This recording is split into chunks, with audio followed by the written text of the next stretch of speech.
one of the more like under the radar signings, in my opinion, was Dalvin Cook being picked up by the Cowboys. Dalvin Cook. Yeah. And, this to me, I think is actually a really smart signing because people forget.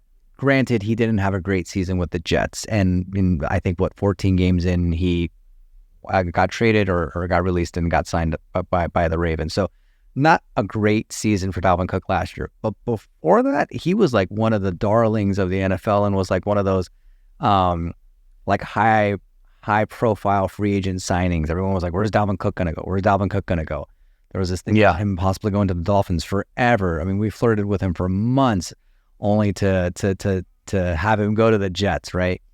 Jets, yeah. So I think this is still a good player, a good to great player that's going on a team that desperately needs an RB2 behind Zeke, and I think this is the right move.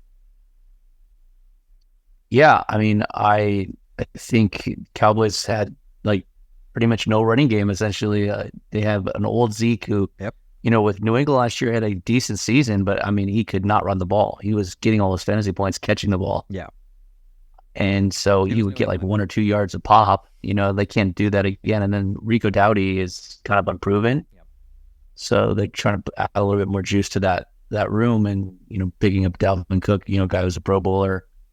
And he still might have something left, so we'll see how that plays out. But I think it's a good move for them. It's worth the try, right? Yeah, absolutely. I think it's a good move, personally.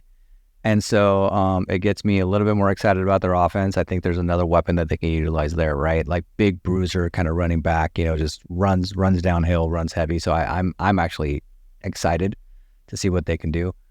But that should help their offense for sure. For sure.